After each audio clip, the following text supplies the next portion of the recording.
Okay, now that we've understood the slope of the aggregate demand, let's talk about the shifts of the aggregate demand. Okay, and I'm not going to be totally comprehensive here. In the notes, I'll point you to the direction of where you can check it out in the book, but I just want to go through some of the main ideas. Okay, so when we're talking about shifts of aggregate demand, we're talking about this. We're talking about, so remember, this is our price level, and this is our real GDP. And when I talk about a shift of aggregate demand, I'm talking about that the price level doesn't change, but people, consumers, firms, government, and foreign consumers and buyers want to buy more. That's an increase in aggregate demand, right? This is an increase in aggregate demand. And then also could be a decrease in aggregate demand. So price level, even if the price level doesn't change, the firms, the consumers, and everybody else want to buy less. Okay, so I'm talking about these two possibilities. Now for what we're going to do, I think I'll just talk about one side, because every single thing here you could reverse it, right? So let's just go ahead and talk only about the increase in aggregate demand, and then you can just go ahead and reverse these. So we're going to talk specifically about increasing aggregate demand. Okay, so what are some things that will increase aggregate demand? One is a rise in wealth. Oh, sorry. And here we're going to specifically focus on increases in consumption. Okay, so what are things that are going to increase consumption? You actually might want to pause and just think about this for a second. What are things that are, even if the price level doesn't change, will make consumers buy more stuff in general? So when I say in general, I'm not talking about a specific product or anything about us, but I'm saying stuff in general across the economy. Okay, because we have to keep a macro focus here. So okay, so think about it, pause, come back. One, rise in wealth.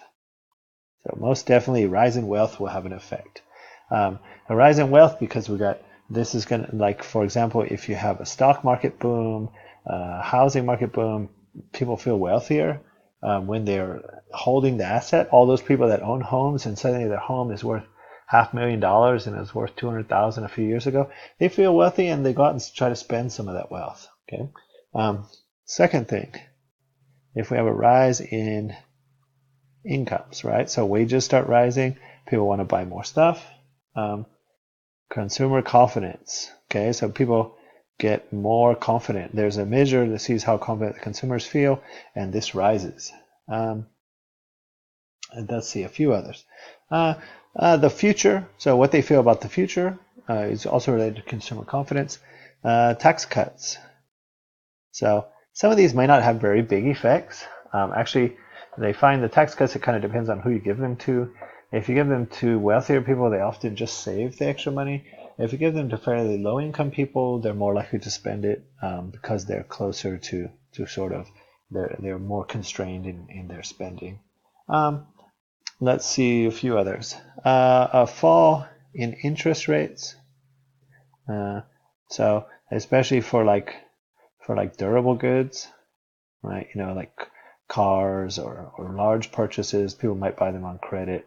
And let's see, maybe a fall in the desire to save, but I'll stop there for now. Okay, so you see, any one of these things happen, then consumption is going to be expected to increase in your country. If you reverse these things, a fall in wealth, like a stock market crash, a fall in confidence, tax increases, a big increase in interest rates, then we would expect aggregate demand to go the other way. But for time reasons, I'm not going to draw both sides. Okay, the second thing we're looking at, what thing's going to increase investment? So again, we're looking at things that are related to increasing demand. So one big one is a business outlook. So how do they feel about the future? And we're looking for, at this time, they feel optimistic. So when the business people are feeling good, CEOs look like a good future and thinking it's going to be good things in the future, then they're going to be more likely to do investment. It also could depend on interest rates, right? So again, we're here when we say interest rates, we're not talking about interest rates that are changed by the price level, but we're interest rates that are changing for some other reason, right? So if the interest rate is lower, then it's cheaper to borrow, to do investment, more likely to do it.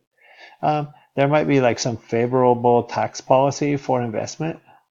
Okay, so sometimes there'll be like a new tax policy that gives them some big cuts in their taxes if they build some new factories or something like this. So this would be included.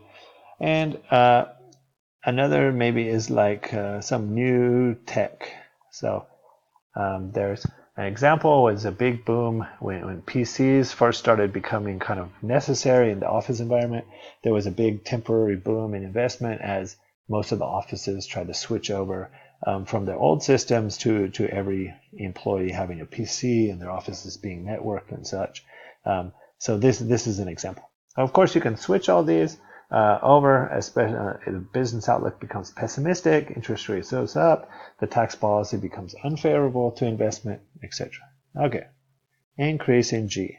Increase in G is basically just an increase in G. So this could be for whatever reason, for government policy, we get an increase in spending, and it could be federal, state, or local. Then if this increases, then aggregate demand is going to go up. If it decreases, aggregate demand is going to go down. Right. So, but again, we're looking at the increase side.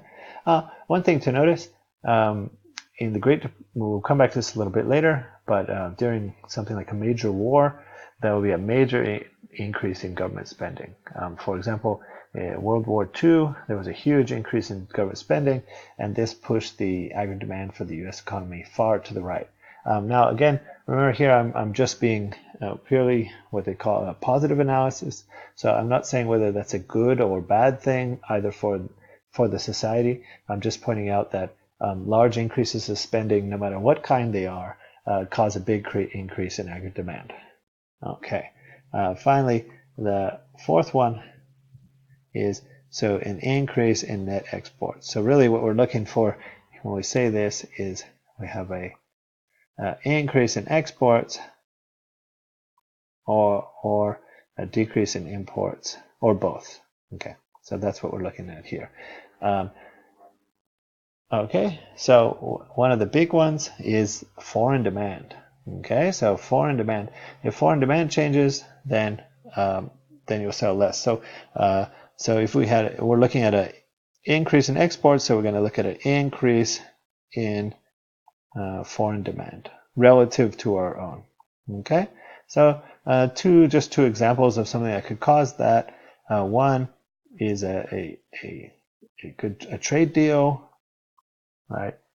So with an important partner. So if you weren't part of some trade deal and then you get into this trade deal and they really want some stuff that you have, then that could potentially increase your net exports. It might not actually have any effect, but when I say increase in foreign demand, I mean relative to your own.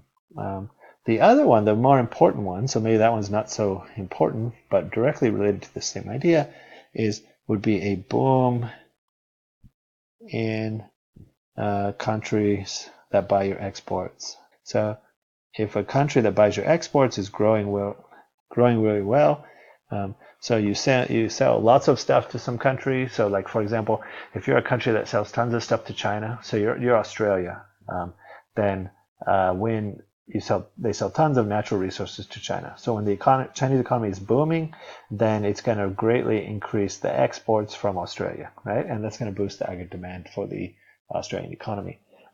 The second one here, so that was our first one here, that is related to the increase in foreign demand, and the second one is if the goods, if you're changing your relative prices, right? So it's going to be about the exchange rates. So if your exchange rate weakens, so your exchange rate weakens, so the imports look expensive and the exports look cheap. And again, you're going to buy less imports, and they're going to buy more of your exports, right? So exchange rate weakens. Okay, so that concludes 4 different parts of aggregate demand, and gave some examples of why each of them might increase. As a final review, I suggest you go back through this and then see how reversing each of these things would then cause aggregate demand to fall.